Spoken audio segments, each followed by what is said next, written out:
no rival of Parfen's. Tomorrow he would go and tell him that he had seen her. Why, he had only come for the sole purpose of seeing her, all the way from Moscow. Perhaps she might be here still, who knows? She might not have gone away to Pavlofsk yet. Yes, all this must be put straight and above board. There must be no more passionate renouncements, such as Rogojin's. It must all be clear as day. Cannot Rogojin's soul bear the light? He said he did not love her with sympathy and pity. True, he added that your pity is greater than my love. But he was not quite fair on himself there. Kin? Rogojin reading a book, wasn't that sympathy beginning? Did it not show that he comprehended his relations with her? And his story of waiting day and night for her forgiveness, that didn't look quite like passion alone. And as to her face, could it inspire nothing but passion? Could her face inspire passion at all now? Oh, it inspired suffering, grief, overwhelming grief of the soul. A poignant, agonizing memory swept over the prince's heart. Yes, agonizing. He remembered how he had suffered that first day when he thought he observed in her the symptoms of madness. He had almost fallen into despair. How could he have lost his hold upon her when she ran away from him to Rogojin? He ought to have run after her himself, rather than wait for news as he had done. Can Rogojin have failed to observe up to now that she is mad? Rogojin attributes her strangeness to other causes, to passion.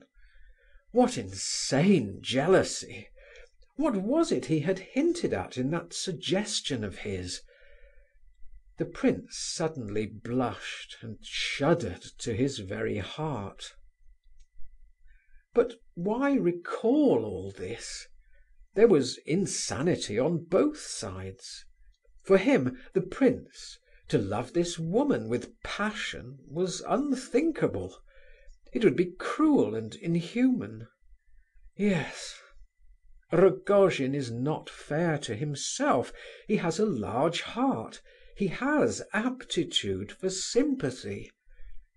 When he learns the truth, and finds what a pitiable being is this injured, broken, half-insane creature, he will forgive her all the torment she has caused him. He will become her slave, her brother, her friend. Compassion will teach even Rogojin, it will show him how to reason. Compassion is the chief law of human existence. Oh, how guilty he felt towards Rogojin, and for a few warm, hasty words spoken in Moscow, Parfen had called him brother, while he... But no, this was delirium. It would come all right. That gloomy Parfen had implied that his faith was waning. He must suffer dreadfully. He said he liked to look at that picture. It was not that he liked it, but he felt the need of looking at it. Rogojin was not merely a passionate soul, he was a fighter. He was fighting for the restoration of his dying faith. He must have something to hold on to and believe, and someone to believe in. What a strange picture that of Holbein is. Why, this is the street, and here's the house, number 16. The prince rang the bell and asked for Nastasia Philipovna. The lady of the house came out, and stated that Nastasia had gone to stay with Daria Alexeyevna at Pavlofsk, and might be there some days. Madame Filisov was a little woman of 40, with a cunning face and crafty, piercing eyes. When, with an air of mystery, she asked her visitor's name, he refused at first to answer, but in a moment he changed his mind, and left strict instructions that it should be given to Nastasia Philipovna. The urgency of his request seemed to impress Madame Filisoff, and she put on a knowing expression, as if to say, "You need not be afraid, I quite understand." The prince's name evidently was a great surprise to her. He stood and looked absently at her for a moment, then turned, and took the road back to his hotel. But he went away not as he came. A great change had suddenly come over him. He went blindly forward. His knees shook under him. He was tormented by ideas. His lips were blue and trembled with a feeble, meaningless smile. His demon was upon him once more. What had happened to him? Why was his brow clammy with drops of moisture, his knees shaking beneath him, and his soul oppressed with a cold gloom? Was it because he had just seen those dreadful eyes again? Why, he had left the summer garden on purpose to see them. That had been his idea. He had wished to assure himself that he would see them once more at that house. Then why was he so overwhelmed now, having seen them as he expected? Just as though he had not expected to see them.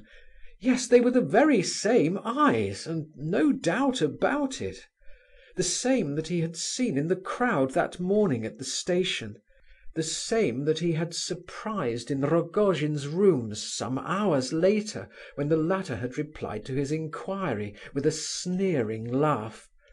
"Well, whose eyes were they?"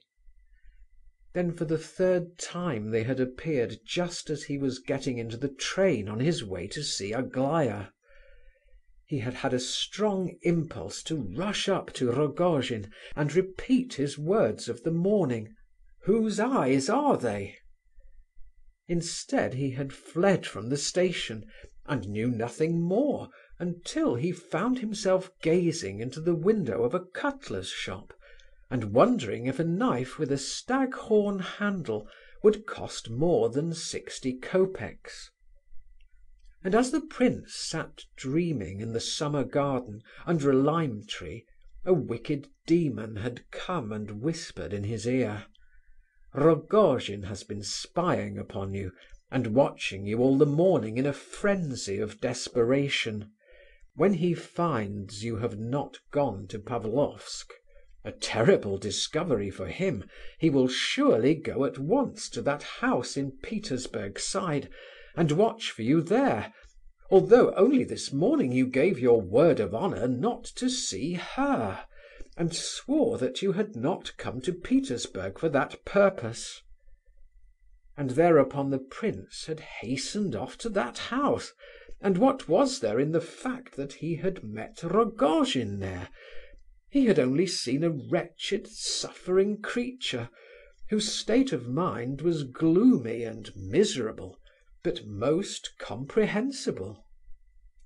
In the morning Rogojin had seemed to be trying to keep out of the way, but at the station this afternoon he had stood out. He had concealed himself, indeed, less than the prince himself. At the house now he had stood 50 yards off on the other side of the road, with folded hands, watching, plainly in view, and apparently desirous of being seen. He had stood there like an accuser, like a judge, not like a what?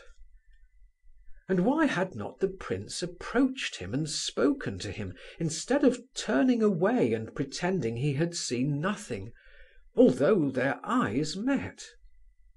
Yes, their eyes had met, and they had looked at each other.